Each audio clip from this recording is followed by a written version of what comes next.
DTFF.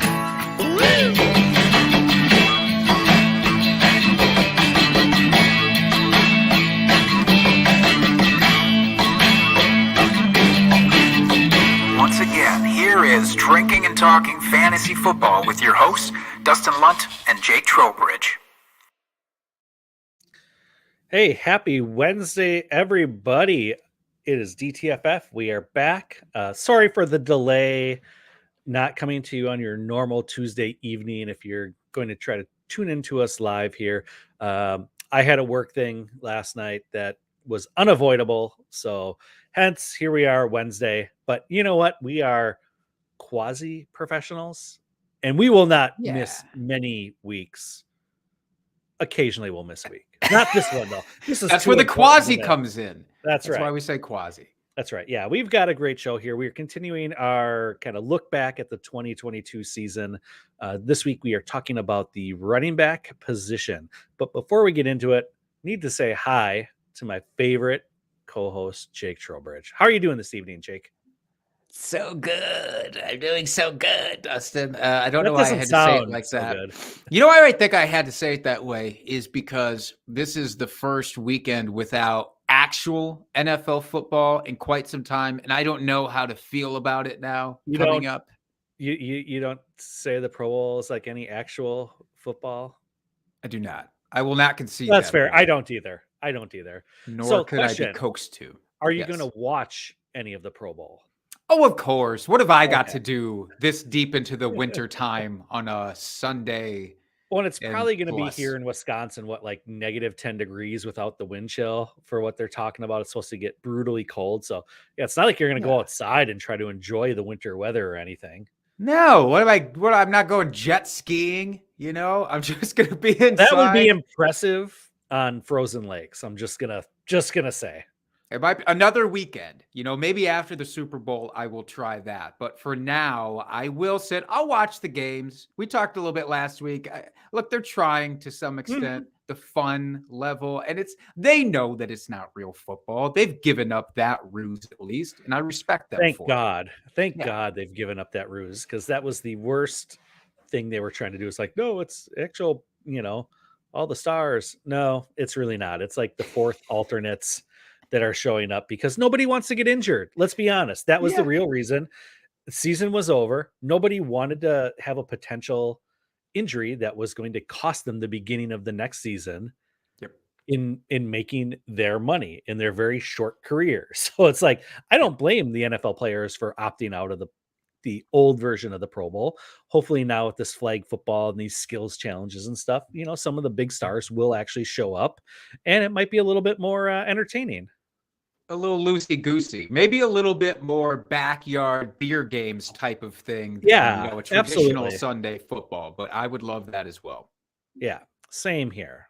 So, as you said, no football this weekend, but we had a okay slate of games for the championship round. I mean, we had one.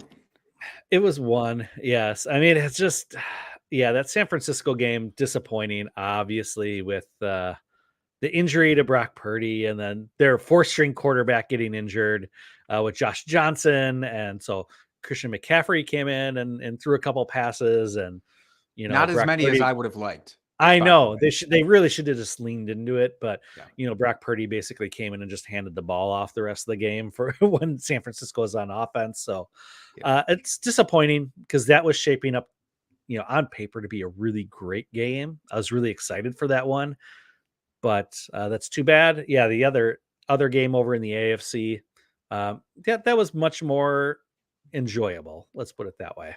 That was more playoff style football. Mm-hmm. That was more championship weekend style football. So I appreciated that. I'm interested in, obviously, the Super Bowl. Look, did my teams go through? Not necessarily. I hope the Bengals, I wanted them to make it through. Mm-hmm. Same. Really, I wanted the Jaguars to make it through. But we both knew that wasn't actually going to happen.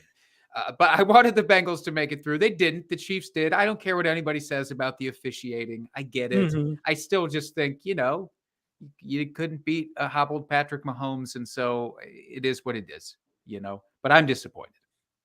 Yeah, same here. Who are you going to be rooting for though in these Super Bowl this year?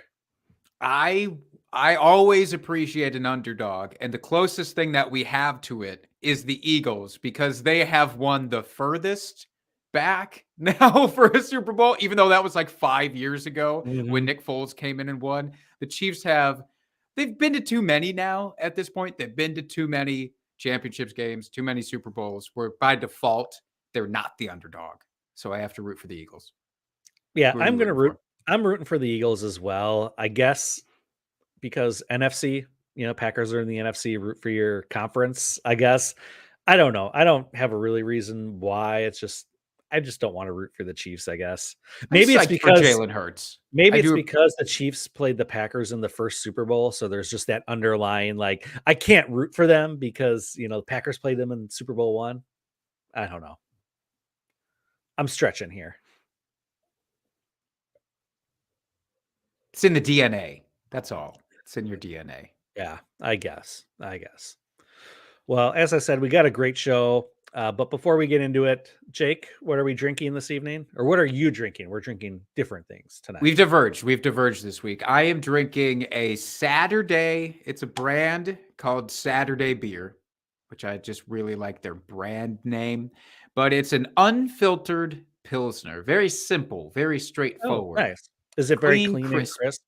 It Look is. at look at us right Oh here. We're my just God, we're so connected, even though we're not drinking the beer. It's like you're drinking the beer because you know what I was about to say. But it's really good. I don't know. I like a Pilsner as like a palate cleanser. Sometimes I Mhm. have too many different styles of beers. I'm like, I just need something that's just beer. The flavor Yeah. is beer. And Yeah, that's you what want this is. beer flavored beer. Yeah. Absolutely. There's Yeah. nothing Yeah. wrong with that. And I enjoy those as well. What Uh, have you got? I am not drinking beer this evening. I am not classing it up because that's not accurate. I'm drinking wine this evening. It's a Cabernet. Ooh, bad So work day. That's what that means. That's what no, wine actually, means. it was coming off the late work night last night. Mm, So I'm like, I need something other than just a beer this evening. I need some wine. So that's what that's about. Octane. All right, Yeah. that's fair. That's fair. Well, Dustin, we talked about some happenings in the NFL. One thing we didn't talk about just yet, big time news. If you're listening to this, you already know, but Tom Hmm. Brady officially retired. Dustin, well, officially For again now. Yeah, officially retired. for now. And I had this image. You're an It's Always Sunny in Philadelphia fan like I am. I had the image of Frank Reynolds 2 days into retirement where he just completely, his body shut down on him. He basically turned gray. That's what I envision is about to happen to Tom Brady on the second go round if he stays retired. But any thoughts for the GOAT, as they like to call Uh, Not really. I mean, yes, this him? obviously affects your fantasy teams, because Tom Brady still played at an okay level. He wasn't outstanding by any stretch of the imagination. Didn't play up to the GOAT standards. Let's put it that way. Sure. And obviously, prior to this, there was a lot of speculation: is he going to come back to Tampa? Is he going to go like to LA? Is there, San Francisco possibly? There's a lot of speculation of where he could go. So, I mean, I guess it's nice to know early in the offseason now rather than later in the offseason because you can drop him off your bench or, trade him away to another team if someone thinks, hey, maybe there's a chance he'll come back. You could get like a third or fourth round pick for him. That'd be about it, though. Yeah. I mean, I don't know that he was long for the Tampa Bay Buccaneers anyway. So it Mhm. shouldn't really affect what you thought of your skill position players for the Bucks as of last Correct. week. Like that should remain the same, in my Hmm. opinion. But Hmm. yeah, I we'll see. We'll see what happens if it's for real this time. I think it is for what it's worth. Unless I do Gronk too. also comes back out of retirement and they do a tag team announcement. Wouldn't that be something? But I Oh, don't that think would that's be going something. So we have to have another, what is it, T-Mobile round of commercials to that they did. happen. Sure. Well, it would beat the USAA commercials that Gronk is currently doing. So if it This means is we can true. lose those, I would be satisfied. This is very true. But Dustin, I brought up Tom Brady's retirement. I mean, obviously just because it's huge news, but also because it perfectly plays in to our next segment. So I thought it would be a nice way to transition into our drunk trade of the week. Oh, excellent. Drunk, hammered drunk. Drunk trade of the week. So Tom Brady does appear in this week's drunk trade. This comes to us from Twitter at raining714. That's rain like the water, by the way, not rain like the king or queen. I just want to make that clear. I don't know why for you audio listeners, but this is a one quarterback dynasty league trade. Okay. Raining says, after some White Russians. Nice choice. I just want to say, love the White Russians. Off to a fantastic start. I hope you're wearing Dude Lebowski approved sweater while drinking those. But they acquired the 108 and Gus Edwards, Gus Bus, haven't talked about that name in a while, acquired that for my 112 and Brock Purdy. Here's the context. I've only got Brady going into next year. So sent away very the only timely quarterback besides Tom Brady for both of these things, really, because Brock Purdy now, it's been announced that he's probably not even going to be healthy to start next season. So whatever hopes he had of keeping that fire going, probably gone, I'm guessing. But a lot of this, so sent away Brock, which now you're like, okay, whatever you can get for him, great. However, you're left with Tom Brady, who's now retired. All of this context. What do you think of this trade? I actually don't mind it, only because it's a 1 QB league. So you moved up 4 spots in the draft, and you got Gus Edwards, who is a good flex week bye week fill in. J.K. Dobbins hasn't been the bastion of health. Hopefully Gus comes back, healthy next year. So he could be a usable option. Brock Purdy, I was never of the opinion that he was going to be the starter going into next year. They still have Trey Lance. So he was the 1 year wonder, or 1 year wonder, meaning the last, 7 games of the year, including the playoffs here. And with that 108, especially in a 1 QB league, you can go after and trade for an upper level quarterback pretty easily. I mean, to upgrade from Brady, I mean, even if Brady wasn't retiring, I mean, you'd still want to probably upgrade from there to get yourself a top 10, top 8 quarterback at a minimum. To give up the 108 plus maybe a little extra, that's not that tall an order. So I don't hate it. You're, like I said, getting Gus Edwards, who will have some serviceable weeks for you. So all in all, I don't hate it. Yeah, even before the injury to Brock Purdy and the Tom Brady announcement, or factoring in any combination of those two things that you want, I still love this trade for him, because you just moved up 4 spots essentially for nothing. There was, even with a healthy Brock Purdy, this is a 1 quarterback league. Like you said, Dustin, you can find upper tier, at least better quarterbacks than Brock Purdy very easily for the long haul. I understand it's a dynasty league, but 1 quarterback leagues, you can do that. Yeah, and chances are, someone like Ryan Tannehill or Marcus Mariota, or there's going to be those guys on your waiver wire that you can pick up and spot start. Andy Dalton, Jameis Winston, there's going to be all these guys. Go pick up Kyle Trask. He's probably out there on your waiver wire right now. And he is the de facto starter in Tampa Bay with Tom Brady retiring. So it's like you can easily get or play the waiver wire every week and get yourself a top 12 quarterback, in most weeks. Because you're not going to hoard quarterbacks in a 1 QB league. That's just not how it works. Yeah, or use that newly acquired 108 to go get yourself like a big time QB. If you want to do that, if you want to take that approach, you absolutely could do that in a 1 quarterback league without hesitation. So I don't know. I don't see anything bad about this trade other than the fact that, it stinks that your backup quarterback, essentially Brady, is now gone. But hey, you got a new roster spot as well out of it. That's right. Look at it that way. So it's all wins here, man. And as we said, kind of right before we got into this, you could probably still trade Brady to another team for like a 3rd or 4th round pick and get some like draft capital You think in a 'Cause one quarterback league, you can get even a third rounder for him now? I don't know, man. Well, okay, maybe a fourth, but it's like Sure. someone will probably take because you can't drop them quite yet with especially how last offseason went. So it's like someone might be like, here, take my like at the 310, kind of a latish round third pick, especially in a one QB league. It's like, it get kind of thin there.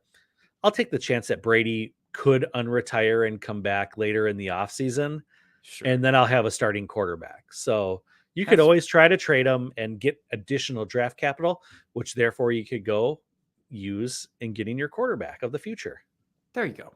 I like it. I like this trade. This makes me happy. Every aspect of it. I mean, not Tom Brady retire. I feel like a dick to say that makes me happy, but in a way, it kind of does. God, I'm so petty sometimes. But I deserve to be petty because I have to be the opposite of that now, because we can talk about last week's beer bet, Dustin. Although you have to admit, last week's beer bet, it ended up pretty gross. It ended up real gross, way worse than I expected it to be. So yeah, our beer bet, to recap for everyone, so they realize how disgusting this ended up being. We went with the Philadelphia San Francisco game, and we said wide receiver room versus wide receiver room. All wide receivers, total fantasy points. And it ended up being kind of a gross game, which we've already said. I took Philadelphia. Jake, you took San Francisco, and Philadelphia just eked it out with 12.4 points versus San Francisco's 8. I mean, that is gross. You have to emphasize, this is the room. This is every All wide receiver on all both of them. teams. If this was the top wide receiver on each team, you'd still be like, man, that sucked. That was a poor showing. Yeah. No, this is all of them. It even includes Deebo Samuel's rushing attempts, the couple that he had. Like, this is awful, awful. Yep. So I'm glad you get to take the shot on this one, because this feels. Look, if I had won, I won't say that I wouldn't have felt like I won, because I would have. It doesn't matter how gross it is. If I win, I win. And if you win, is a W. And you did. And so because of that, Dustin, you are a magnificent fantasy football prognosticator / genius. Cheers. Thank you.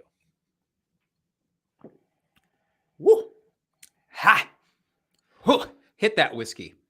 All right. Now that grossness is done, we can get on to the heart of the show here.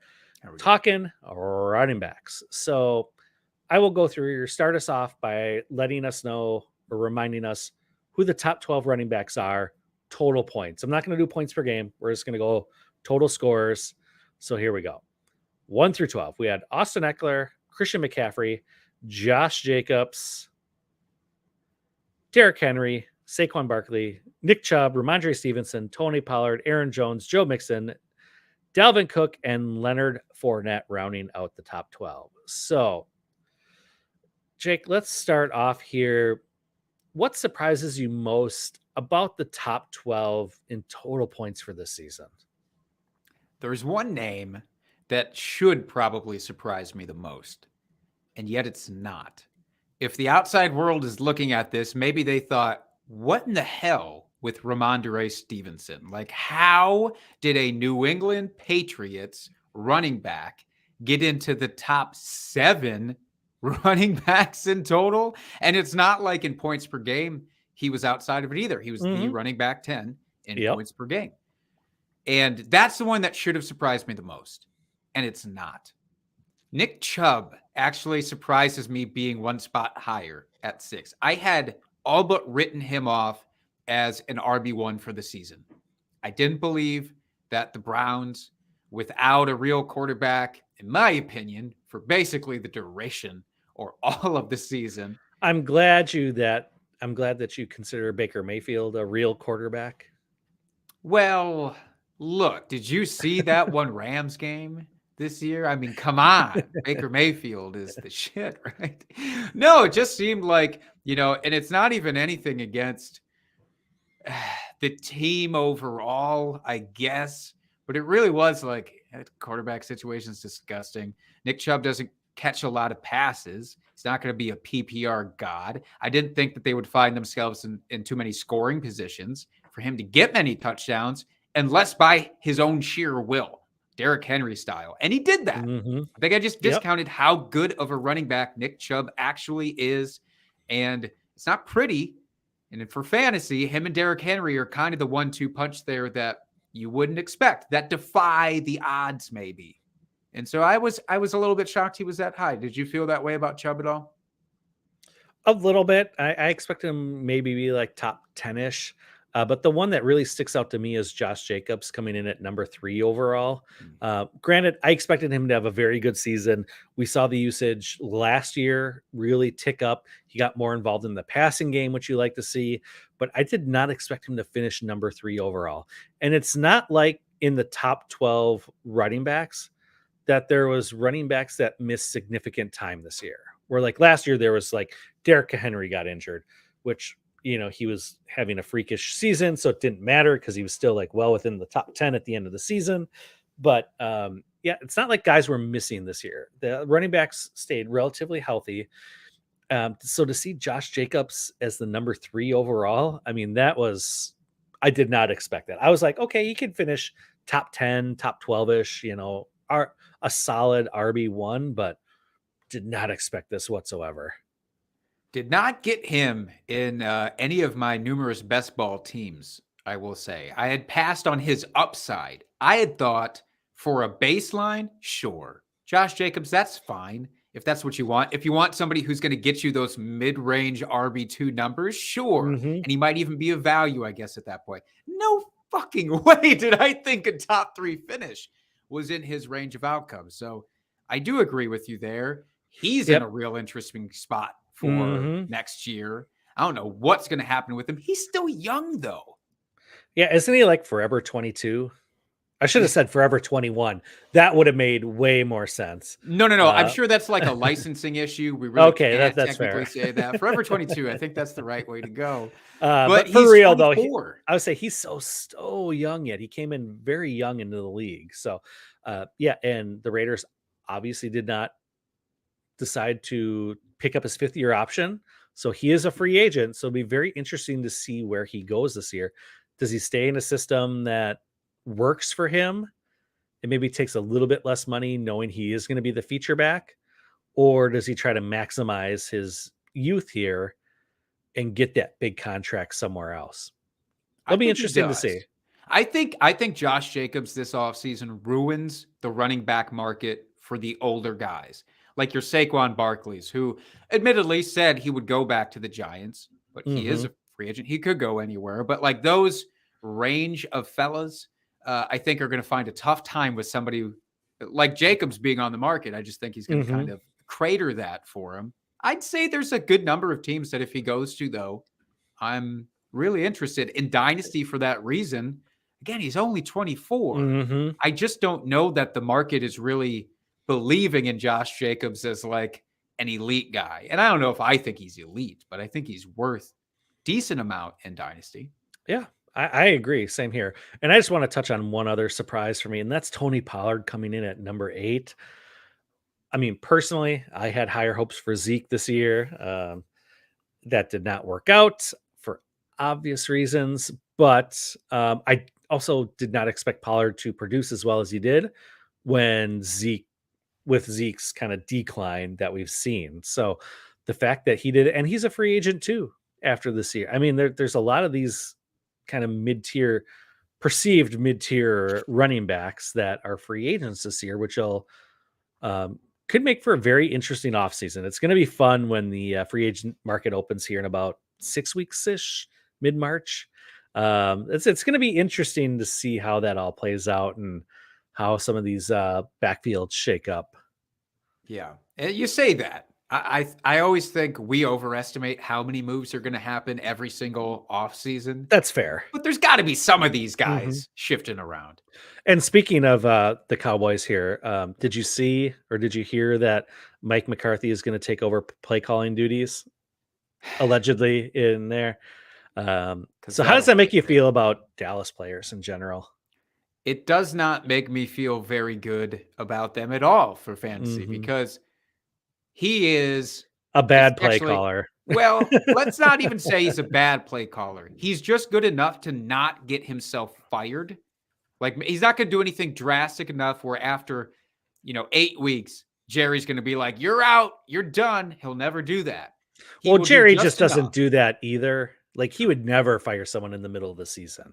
But like, you So- won't even see that kind of excitement with him. That's the thing. It could be exciting bad for a lot of play callers and a lot of coaches, not for Mike McCarthy. It's just going to be dragging bad. It's just going to be the whole damn time. And Jerry Jones did also say he wants Zeke back in 2023. So speaking about these two, Well, I think that there's doesn't still a give big me hope. cap hit for Zeke, so I don't think they can really get out from under this contract until after this next season without paying a large cap hit. So that makes sense from that aspect.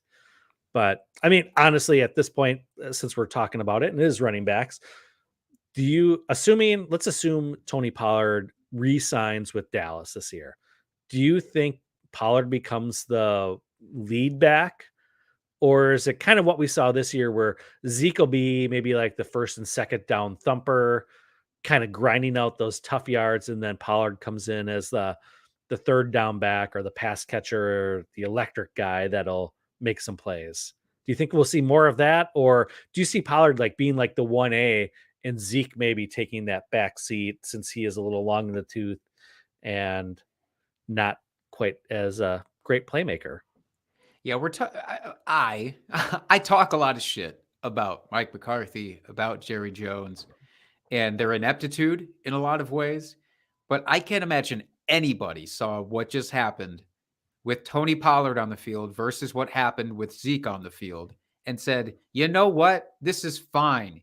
Give Zeke 70% of the touches. Give Tony Pollard 30." Like, I know there's concerns about how he'll hold up to a fuller workload and all that. That's ridiculous, though. Any logical, semi-logical, quasi-logical person can see Tony Pollard needs to take a bigger snap share. Not saying it's going to be the whole kit and caboodle. Right. I mean, that would just have to. doesn't happen. But Jake, I disagree with you. I think Jerry Jones Really? likes Zeke. Zeke is their guy. I don't have faith in Mike McCarthy making proper personnel decisions. I don't have faith in that at all. I think Zeke will still be the guy they try to run out on first and second down and get the bulk of the carries. Basically what we saw this year. I think it'll be a repeat of this year. And I hate that for Tony Pollard. If that is the case, you might look at this and go, well, Tony Pollard finished very high this year for fantasy. That's fine. Keep the splits the way that they are next year. But like you said, with Kellen Moore out and Mike McCarthy taking over, you can't really point out how much of a downgrade that is. Like, just on paper, you have to feel it in your bones how much of a downgrade it is. And it is. So it if the is. splits say As the we same- poignantly know this as Packer fans and the former head coach of the Packers here. So hurts. it's not great. Not great, Bob. Not great. Hey, speaking of Packers stuff, I do want to talk about Aaron Jones. We talked about him a little bit previously, so I'm not going to harp on it too much here. He was one of my drinking buddies. He didn't wow you. He didn't do what I thought he would do, which was like a top 5 finish. But he was just good enough to be. When he hurt you, he did hurt you. And there were weeks where he fell off the face of the earth, and that was no good. Some of it due to injury, you got to presume. But they did say, like, they want Aaron Jones back. Feels like he's going to want to go back. Again, talking about the market, he's getting up there in age. He might want the safety of the Packers and that paycheck, and I wouldn't blame him. So if he does, are we in this trap of A.J. Dillon and him? I mean, speaking about Zeke and Pollard, this seems like a more clear-cut situation now, right, for these two? Is it, though? I think so. I don't know. Aaron Jones still looked really good. I mean, okay. I mean, we're going to get a little bit in the weeds here with this, but really, I think part of it really depends on what happens at the quarterback position. If Rodgers sticks around, I think we'll see similar to what we saw this year, where LaFleur doesn't utilize his running backs as much as he should for some reason, knowing that they have really good a really good tandem of running backs. If Rodgers leaves and they don't bring in like another veteran that can stabilize this offense, say they re-sign Jordan Love and trade Aaron Rodgers, or just outright release him, or he decides to retire and do ayahuasca for the rest of his life. I don't know. Sure. And we have Jordan Love on the team. I think they would rely on that run game a little bit more, which would behoove Aaron Jones and AJ Dillon both. But if Rodgers returns, I think we'll see what we saw this year, where he's going to try to rely on Rodgers to make plays with the wide receivers and kind of forget about the running back room for chunks of the game or entire games for whatever reason. And that was one thing from this year I don't understand LaFleur's play calling, is that he has two talented running backs. Both can catch the ball great. I know Aaron Jones is a more natural pass catcher, I believe, than AJ Dillon, but AJ Dillon has shown that he can catch the ball incredibly well. Also, why he didn't utilize those and get them more involved in the play calling, I don't know, and it boggles my mind. It boggles everybody's mind, I think. I am of the mind that Aaron Rodgers himself actually kind of ruined Aaron Jones to some extent. His inability to make these short passes everywhere crippled not only these guys, but some other players too out there. There were guys who should have had better stat lines, and he just whiffed, and blame it on the broken thumb, blame it on whatever. But it wasn't happening. We've seen Aaron Rodgers be able in LaFleur's offense to be like, yeah, we can utilize Aaron Jones. It'll be great. Sure. We can utilize AJ Dillon. It'll be great. Sometimes, not often, but sometimes both at once. And that'll be great too. And it didn't happen. And I'm blaming Aaron Rodgers a little bit more because he had so many errant passes to them, just little screeners that would typically get them big yardage, and it never came to fruition. I actually do think Jordan Love taking over, I agree with you, would be better for these two. So that's what I'm hoping for, not just as a Packer fan, because I'm tired of those shenanigans, but I'm for fantasy, projecting forward. I think Aaron Jones can be somebody you trade for in Dynasty right now for a low, low price. And I think that his consistency will bounce back next year. Maybe not his highs. He might not have the highs that he had 3-4 years ago, but his consistency will. Yeah, I think that sounds right here. So Jake, I want to look at the next. Let's talk about the next top 12 here, the 12 through or 13 through 24 running backs, because there's some definite surprises in this one. The first off being at number 13, Jamal Williams, someone near and dear to our hearts. I think we all know why he finished as running back 13 this year. Yes, dog. That's it. No, it's buoyed by the touchdowns. I mean, he set the Lions all-time rushing touchdown record. He's a free agent also, assuming he returns. We'll just make that assumption kind of moving forward here. Do you see him eating into Swift's value this much like he did this year? Or is he like, yes, this is the guy, the goal line guy, and he's going to get 15 touchdowns in this offense every year?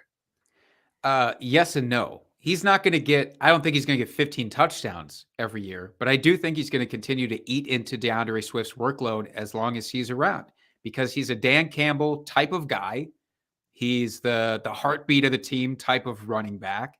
DeAndre Swift has not proven that he can actually hold up to substantial workloads, and I think that does scare the coaching staff. I think you never have to worry about the pass catching. Like that's Swift's deal, and you're good with that. But yeah, Jamal Williams is not a nobody. He is going to not allow the high upside touchdowns. Like Swift can get more than he got this year. There were instances where he just got straight up vultured. He had an opportunity to get a touchdown, didn't. They brought in Jamal Williams right away. Jamal got him. So there are going to be times where he'll get more, but I do believe Jamal Williams is a thorn in the paw of DeAndre Swift. All right. What about Alvin Kamara, Jake? Now he finished as running back 16 overall and RB 13 in points per game. I know there's kind of that looming possible suspension for him to start next season. I've heard anywhere from like 2 to 6 games. Are all right, let me slow my thoughts here. This offense, it's not what it was. Sean Payton's not there anymore. You don't have Drew Brees. You've got, Andy Dalton and Jameis Winston at the helm, sometimes Taysom Hill. Um, is this where you kind of expect Alvin Kamara? I mean, the days of Alvin Kamara being a top 5, top 8 fantasy asset that'll give you those big boom weeks. Is that gone now? I think so. I whiffed on him. I considered him a steal in drafts and redraft this year. I did. To some extent, he was going late second round, early third round, depending on what time of year you drafted, largely due to the suspension and thinking that maybe that would kick in this year at some point. But that wasn't obviously the issue. The issue was 30% of his fantasy points came in 1 week where he just scored a shit ton of touchdowns. Not too dissimilar from the year prior, where luckily that was in the fantasy championships, if I recall, though, that he did that the previous year. This year is a random midseason game, and then he just ghosted you for so long. If you take away that one game, I know we can't do that, but if you did, I swear he would be like RB 30, maybe, which is more of what he felt like for this year. And he's up there. I don't know who the hell they're going to roll out at quarterback next year. I really don't. If they do Andy Dalton again, I'm going to throw myself out of a window. A short one. It'll be a short one, but just enough to sting. I don't know. All I know is Alvin Kamara is also getting up there. And I don't trust a 28-year-old running back in a kind of weird offense when he doesn't look like himself. With the suspension looming. I'm the most out you could be on Alvin Kamara for next year. Yeah, I'm just trying to look up real quick here on Spotrac what his contract situation is. I'm just curious to see. So he is got a potential out after this season. So if they were to cut him this year, he has a dead cap hit of over 19 million. Oof. Where after this year, it drops down to just a smidge over 9 million, which is still pretty significant, but not quite the same. So yeah, he will be there in New Orleans this year for sure, unless they trade him for some reason and they're like, hey, we're in a full rebuild type mode. Yeah. But I don't see that happening. I think he's probably pretty beloved by his teammates and the city with the suspension, itself. I don't know that another team's going to want to take that possibility on at his age, his cost, and now the suspension. I just don't know that that'll happen. Yep. Yeah. He is 28 this year. So trade him for whatever you can in Dynasty is my thought process right now. Yep. I agree. And then I don't know that there's anyone else in this next top 12 we really need to discuss. Lots of young names in there, which is exciting. So I'm interested in, before we move too much further down the list, I am interested in seeing what you think about Kenneth Walker. So Kenneth Walker finishes as the RB 18 overall, the RB 16 in points per game. He didn't get the full season as the starter. So he came on pretty late. We had the Rashad Penny experience for a minute again. As we so often do with him. And then Kenneth Walker comes in and he looked like a Seattle Seahawks running back. I don't know how else to say it. Like Chris Carson. You remember how good Chris Carson was? And it's not that he was necessarily special. I don't mean that as an insult, but he wasn't like upper echelon running back of all time. He's just really good. And the Seahawks know how to use really good running backs really well. So maybe because he didn't play a full season, do you think there's a discount to be had on him right now? I don't know. I think there could be if you're trying to trade for him and you're working the GM that has him and you're like, hey, I want Kenneth Walker. He was RB 16 or what was it, RB 16 on the season? Yeah, in points per game, RB 18 overall, RB 16. I'd even as someone that's trying to be savvy, like, hey, he was RB 18 overall. Let me take this guy off your hands. He showed, he showed that he's not the guy. I think he could sneak into the top 12, like low end, like maybe like 12, 13. Like he'd be like right on that cusp next year, assuming health, assuming he gets the full workload. Because I mean, the Seahawks have a lot of other positions that they need to focus on. And whether they draft a quarterback, I mean, they have 2 first round picks this year. So whether they draft a quarterback, maybe they'll run with Geno Smith again for another year. I don't know. But I feel like if they were to spend a little bit of draft capital or free agency in the offensive line just to bolster that a little bit more, I could see him like cracking that top 12 next year just because from what we saw, he had some very electric moments. And like you said, the Seahawks staff, as much as I hate giving Pete Carroll any sort of credit whatsoever, he knows how to put people in their positions to succeed. And Yeah. and Kenneth Walker is one of those. So I would try to trade for him this offseason if you can. Hopefully, and again, using that like he was RB18. He didn't live up to that, what was he going in rookie drafts? Like the 103 last year. Mhm. He didn't live up to that 103 hype. So try to get a little bit of discount for him. Yeah.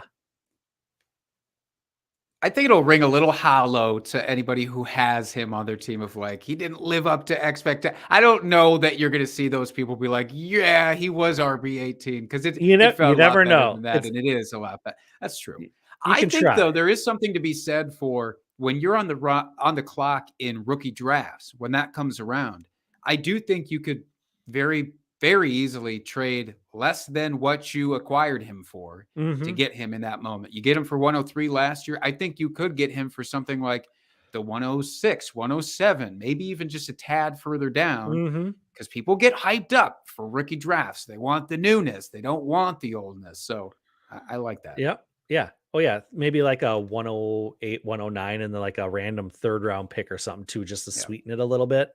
Which third round picks are nothing. Like the hit rate on them is practically nothing. So But like not on rookie draft day. Then they're that's right. everything. That's right. So yeah, he is someone I'd be very interested in trying to acquire this season or this off season, I should say. I like it. Jake, any other running backs here that you see cracking into the top 12 come next season? And I'm Well, going to we say outside of Jonathan Taylor, because that's injury. okay. Like, I think we Thank all expect him to go back to what he was coming back healthy. So outside of the obvious players here, you. who do you think could go into the top 12 and who's someone that maybe, you would focus on as a trade target to get that like just anchor running back on your team?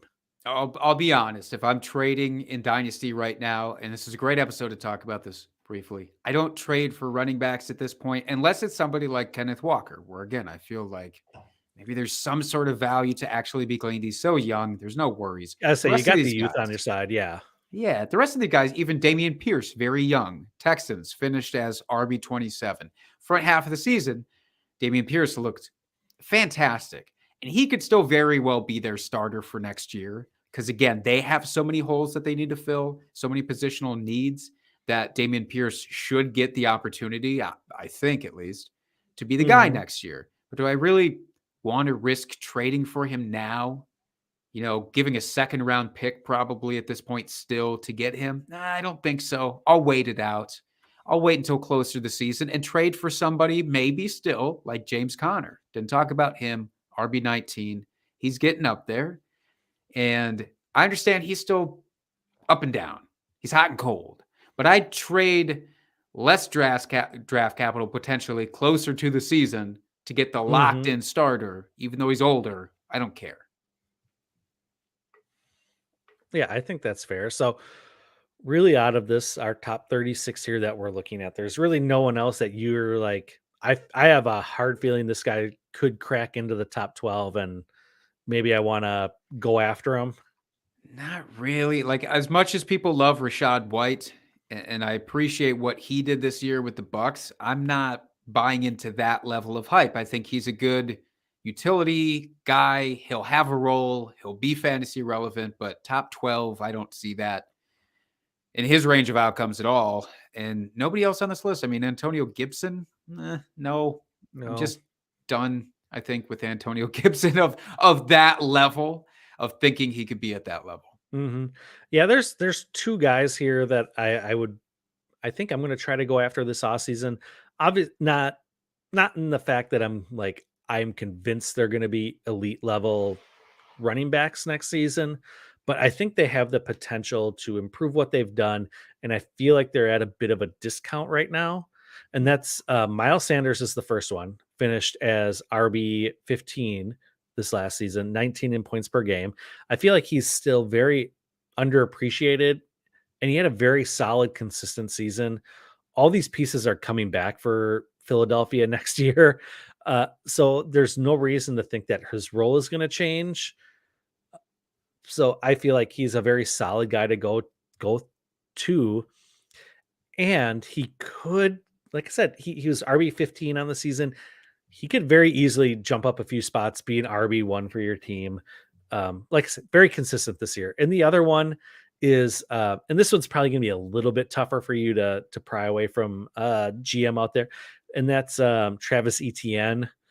I mean, we've spewed our love for this Jaguars offense and the team in general. And it's an ascending offense. I want to get pieces on an ascending offense. Let's be honest. It's another year with Doug Peterson at the helm, same offensive coordinator. They're probably going to expand the playbook here in the offseason. And I could see him, another year removed from that injury. I see good things there. Like I said, though, I think it's going to be a little bit more difficult to get him because I think the GM that has him is a believer for the most part, especially after what we saw this season. I mean, he flashed in some huge games this year, but he's another player that if I can get him, I'm really going to try to. Yeah, Etienne's a great one. Glad you mentioned Travis. Felt like we talked so much about the Jaguars. I didn't want to, but we have to because he is legit. Mhm. He just is legitimate. And for everybody who got him on a dip during the James Robinson resurgence, kudos, enjoy, hold tightly to him because that was a great payoff. I do want to talk about Miles Sanders a bit in that respect. Are you worried at all that he has more rushing touchdowns this year than in his 3 previous seasons combined? Like, does that worry you at all, or does that just give you a sign that that's how they will use him going forward? I think it's a sign of how they're going to use him moving forward. He's had a bit of the injury bug. I don't want to say he's injury prone, but he's had a bit of the injury bug the last couple seasons, which did hamper him. And we saw last year with the Eagles was that midway-ish through the season where they really kind of changed the style of their offense to play more to Jalen Hurts' strengths. And it wasn't trying to force the ball downfield and pass us, super a lot, and not also having him run the ball all the time. So I think the offense that they're running right now, especially bringing in AJ Brown in the offseason last year, having that alpha on their team, um, which is nothing to shirk at Devonta Smith because I love him. He could be an alpha in his own right, I feel like. But yeah, I feel like this is the offense that we're going to see. And I feel like they found they found the right mix for their team right now. And I can't see them messing with that formula. So yeah, I expect Miles Sanders to have very similar numbers, if not better, next year.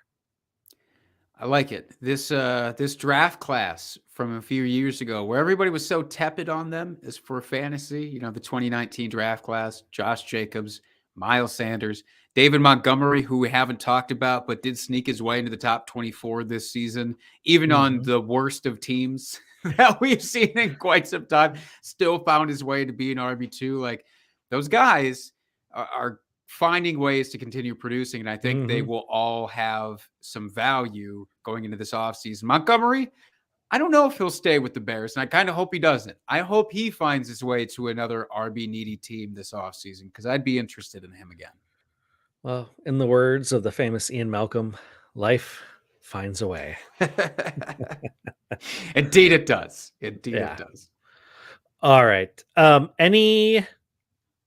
Is there anyone we haven't talked about? Maybe some late, outside the top 36 running backs that you want to talk about that maybe you think could have a good fantasy impact for you next year? I'm not saying they're going to take that jump from nothing to your every week starter, you know, but someone that maybe could have good flex appeal from week to week, bye week fill in, someone that maybe is a RB handcuff right now that you see maybe having a more relevant role next year. Who are a couple guys you're looking at, Jake? I like that. I want to say this is a little bit of more Zeke hatred, but just in case something happens with Ezekiel Elliott and his body just really is breaking down, because it just kind of feels that way. He's given a lot to that team, and he deserves some respect for that. But like, I think he's just feeling it right now. There is a guy, Malik Turner, on that team that is kind of he was touted fairly highly coming into this year. Undrafted rookie, I believe. Like, that's the guy I'd snag off of waivers right now in your deep dynasty leagues. There's guys like that, or Hassan Haskins, that I would be scooping up. But outside of that, I think J.K. Dobbins is a pretty interesting guy that did not find his way into this list because he was coming back from an injury. It did take him a long while to get going. But towards the end of the season, I know we talked about this in a previous episode, it felt like planning for next year's redraft, maybe this is the guy to fit the Saquon CMC comeback type of mold. Not saying he's going to reach those heights, but somebody who will be under the radar that I'd be interested in. Mm-hmm. Anybody for you that sticks out? I mean, a couple guys, and this is just, you know, Isaiah Pacheco, from what we've seen in the playoffs here, kind of this later run that he's had. You know, someone I'd be interested in. Again, maybe he could end up being like a low end RB2, maybe a solid RB3 next year. I don't have any faith in this Kansas City offense that a running back is ever going to be super fantasy relevant. But if you're able to pick him up relatively cheaply at this point, if the fantasy manager hasn't really been paying attention now that, you know, the fantasy season is over, which I don't know why you would do that, because if you're in fantasy football, you love football in general. But if there's a way you could get him, I think he could be a solid contributor to your fantasy squad. If, as we're talking about with David Montgomery, Khalil Herbert coming back from injury this year, I would love to see, you know, him. I think he can get the full workload on that team, but he's just been hampered by David Montgomery and ineptitude in that coaching staff. So with the new coaching staff this year, I think we would have seen things had he not got injured. And then next year, a guy I feel like isn't anywhere near the top 36 this year because of injury, but someone I do think is going to be very fantasy relevant next year is J.K. Dobbins. He's going to be a full year removed from this injury. We saw him flash here in the later part of the seasons once he came back these last few games. Do I think he's going to be that top 8 running back that we expected him coming out of college? No, I think the injury took a little bit out of him. Could be wrong. Maybe he'll come back even stronger than ever next year. But when he did come back this year, it just didn't look like he had that burst that he did in his rookie season that we saw. But he is someone I think you could probably get at a discount. And I learned my lesson after this year. Don't buy running backs first year coming off of injury. Get them the year after. You know, trade for them, right, especially if you're like out of playoff contention. Trade for those running backs. You know, so like next year it would be like Breece Hall. Oh, my mind is blanking. Javonte Williams. Yeah, yep. Like those are the two that come straight to mind. Like if you're out of the playoffs or even if you are and you can afford to do it, like pick up those guys that are probably going to underproduce next season to get them for the following year. So I think getting back to J.K. Dobbins, I think he will produce this next year, but just not at that top tier level that we thought. But I think you could probably get him at a discount because he didn't really do anything this year.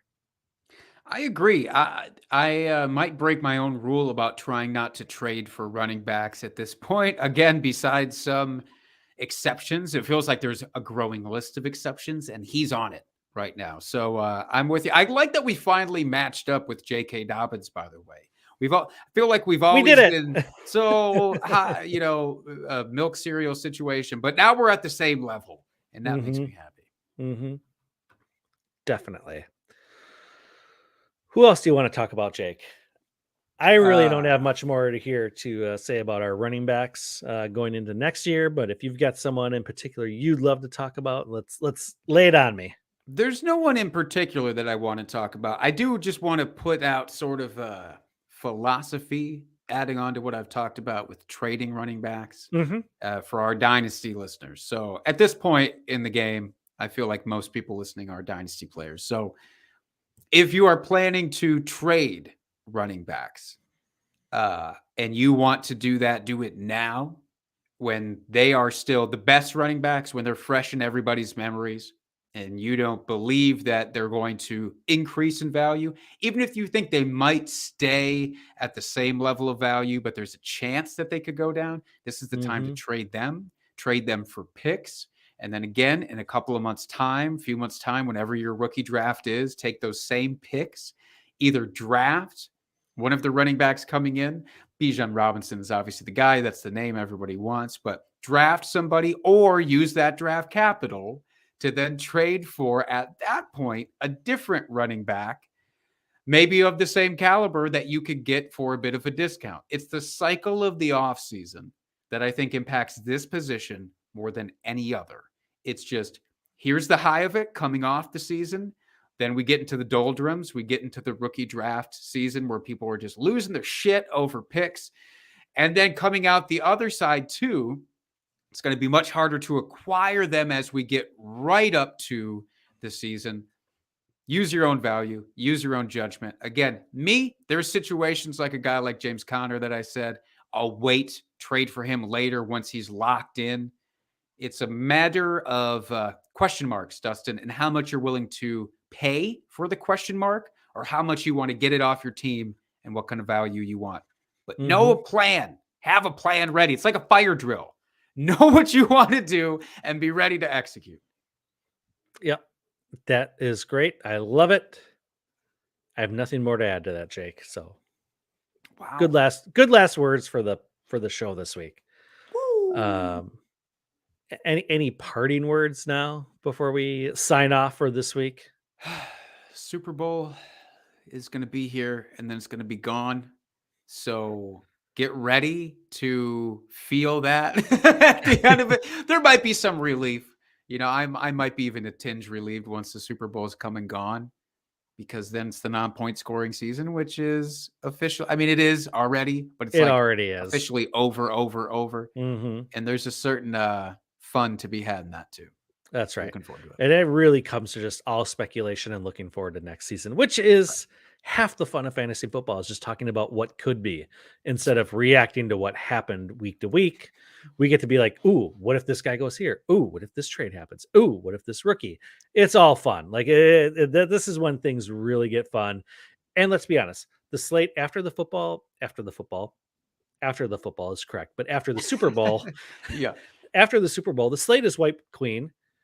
And technically, all teams are in contention for the Super Bowl next year. Your fantasy rosters, they're all in contention for the fantasy playoffs next year, to the Fantasy Bowl. So, hey, it's fun to start looking forward to next season and really getting excited to what your team potentially could do. I love that. I love it. I'm ready for it. I'm not ready for it. That's the joy of this game. Absolutely.